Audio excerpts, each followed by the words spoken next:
এই মানুষটা পাগল। ভাবতে পারো, মাত্র 4 ঘন্টায় একজন লোক দখল করে নিয়েছিল একটি বহুমিলিয়ন ডলারের ব্রিটিশ কোম্পানি। 4 ঘন্টা, অবিশ্বাস্য, তাই না? আর না, এটা কোনো ওয়াল স্ট্রিটের ধনী বিনিয়োগকারী ছিল না। এটা ছিলেন টুন ডক্টর মাহাথির মোহাম্মদ, মালয়েশিয়ার প্রধানমন্ত্রী, যিনি নেতৃত্ব দিয়েছিলেন এক গোপন দলকে আর্থিক ইতিহাসের অন্যতম সাহসী অভিযানে। এটা ছিল না কেবল কর্পোরেট টেক ওভার, এটা ছিল একটি ছোট, নবীন রাষ্ট্রের নিজের ভবিষ্যৎ ফিরে পাওয়ার লড়াই। সবকিছু শুরু হয়েছিল রাবার দিয়ে। হ্যাঁ, রাবার। তখন মালয়েশিয়া ছিল বিশ্বের সবচেয়ে বড় রাবার উৎপাদক দেশ। তুমি ভাবতে পারো, তাহলে তো দেশটা ধনী হওয়াই উচিত ছিল। কিন্তু বাস্তবতা ছিল ঠিক তার উল্টো। মালয়েশিয়া তখনও দারিদ্র্যের সাথে সংগ্রাম করছিল। কারণটা কি? মালয়েশিয়ার বিশাল রাবার বাগানগুলো মালয়েশিয়ানদের মালিকানায় ছিল না। এর বদলে ইউকের কোম্পানিগুলো, যেমন গাথরি, এই সম্পদ থেকে বিপুল লাভ করছিল। তারা মালয়েশিয়ার জমিতে চাষ করে সব লাভ ইউকেতে পাঠিয়ে দিত।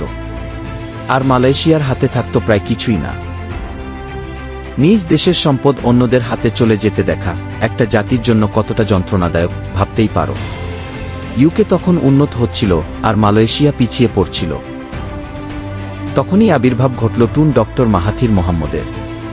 তিনি ছিলেন ভিন্ন ধরনের রাজনীতিবিদ। গলফ খেলতেন না, ধূমপান করতেন না, কোনো বড়লোক পরিবারের সন্তানও ছিলেন না। তিনি ছিলেন এক সাধারণ ডাক্তার, যিনি এই অবিচার দেখে আর চুপ থাকতে পারেননি। তার কাছে এটা কেবল অর্থনৈতিক সমস্যা ছিল না, এটা ছিল এক ধরনের রোগ, যার চিকিৎসা জরুরি। তিনি শুধু উপসর্গ দূর করতে চাইলেন না, চাইলেন মূল সমস্যার শল্যচিকিৎসা করতে। গাথরি কোম্পানি রাবার শিল্পে আধুনিকতা আনতে চাইত না। তাদের কোনো দায় ছিল না মালয়েশিয়ার ভবিষ্যৎ নিয়ে। তারা শুধু নিজেদের লাভের কথা ভাবত, আর মালয়েশিয়ার ভবিষ্যৎ নিয়ে খেলত। শেষ পর্যন্ত গাথরি শুরু করল তাদের মালয়েশীয় সম্পদ বিক্রি করা, তাও মালয়েশিয়ান কোম্পানি পিএনবিকে না জানিয়ে, যারা গাথরির 25% মালিক ছিল। এটাই ছিল মাহাথিরের সহ্যের সীমা। তিনি বললেন, এবার আর না। 18 মিলিয়ন মানুষের ভবিষ্যৎ এখন ঝুঁকিতে। আর অপেক্ষা করা মানেই বিপদ। কিন্তু মাহাথির সরাসরি জাতীয়করণে যাননি। কারণ সেটাতে বিদেশি বিনিয়োগকারীরা ভয় পেয়ে যেতে পারত। আর মালয়েশিয়ার তখন প্রয়োজন ছিল বৈদেশিক বিনিয়োগ। তাই তিনি ঠিক করলেন, ব্রিটিশদের খেলাতেই ব্রিটিশদের হারাবেন। তিনি ব্যবহার করলেন পুঁজিবাজারকে, একটি কৌশলগত শেয়ার দখলের পরিকল্পনা করলেন লন্ডন স্টক এক্সচেঞ্জের মাধ্যমে। লক্ষ্য ছিল গাথরি কোম্পানির নিয়ন্ত্রণ নেওয়া, ঠিক সেই আর্থিক ও আইনি অস্ত্র দিয়ে যা ব্রিটেন বহু দশক ধরে ব্যবহার করে আসছিল। কিন্তু সমস্যা একটাই, টাকা। মাহাথিরের দরকার ছিল 1 বিলিয়ন মালয়েশিয়ান রিঙ্গিত, যার আজকের মূল্যে প্রায় 75 বিলিয়ন মার্কিন ডলার। এত বড় অঙ্ক, এত টাকা আসবে কোথা থেকে? তখন এগিয়ে এলো পেট্রোনাস, মালয়েশিয়ার রাষ্ট্রায়ত্ত তেল ও গ্যাস কোম্পানি। তারা প্রয়োজনীয় মূলধন জোগাড় করল। কিন্তু টাকা থাকলেই তো হয় না, এই অভিযান চালাতে হবে নিখুঁতভাবে, দ্রুত, নিঃশব্দে ও নির্ভুলভাবে। লন্ডনে কেউ যদি আগে খবর পেয়ে যেত, সবকিছু শেষ হয়ে যেত। তাই মাহাথির তৈরি করলেন এক গোপন দল, যুক্ত হলেন ইউকের বড় বড় আর্থিক প্রতিষ্ঠান, যেমন রথচাইল্ড এবং রো পিটম্যান। এই প্রতিষ্ঠানগুলো লন্ডন স্টক এক্সচেঞ্জের খুঁটিনাটি জানত। মাসের পর মাস পরিকল্পনা চলল গোপনে। গাথরি সম্পর্কে গবেষণা, বাজার বিশ্লেষণ, সব প্রস্তুত ছিল। তারপর এলো সেই দিন, 7 সেপ্টেম্বর 1981। পরিকল্পনা ছিল, যত বেশি সম্ভব গাথরির শেয়ার কিনে নেওয়া, দ্রুত ও গোপনে।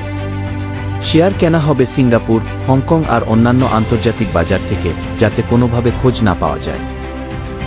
ভোর ঘনিয়ে এলো, চাপ চরমে। সব প্রস্তুত, টাকা, সহযোগী, কৌশল। শুধু মারতে হবে শেষ আঘাত। ঘড়ির কাঁটা টিকটিক করছিল, আর বিশ্ব তখনও কিছুই জানত না। মালয়েশিয়া তখন ইতিহাস গড়ার দ্বারপ্রান্তে। ডন রেইড কি শুধু একটা ব্যবসায়িক কৌশল ছিল না, এটা ছিল এক জাতীয় ঘোষণা। মাহাথিরের নেতৃত্বে মালয়েশিয়া তার নিজের সম্পদ আর সম্পদশালী ভবিষ্যৎ নিজের হাতে তুলে নিয়েছিল। গাথরির সব কার্যক্রম দ্রুত সরিয়ে আনা হল কুয়ালালামপুরে। মালয়েশিয়া তখন বিশ্বকে বুঝিয়ে দিল, তারা আর কারো ছায়ায় হাঁটবে না। এই টেকওভার শুধুমাত্র রাবারের জন্য ছিল না, এটা ছিল মালয়েশিয়ার সাহস, আত্মবিশ্বাস আর স্বাধীনতার প্রতীক। কিন্তু এই অভিযানের ফলাফলে ব্রিটেন অপমানিত হল, আর তারা সেটা মেনে নেয়নি। ব্রিটিশ সরকার প্রতিশোধ নিল, তারা ইউকেতে পড়তে যাওয়া মালয়েশিয়ান শিক্ষার্থীদের জন্য বরাদ্দকৃত সাহায্য তুলে নিল। তারা মালয়েশিয়া এয়ারলাইন্সকেও হিথরোতে অতিরিক্ত ল্যান্ডিং অনুমতি দিল না। কিন্তু মাহাথির হার মানেননি। তিনি চালু করলেন বাই ব্রিটিশ লাস্ট নীতি। এটা ছিল এক সাহসী বার্তা, মালয়েশিয়া ব্রিটিশ পণ্যের উপর আর নির্ভর করবে না।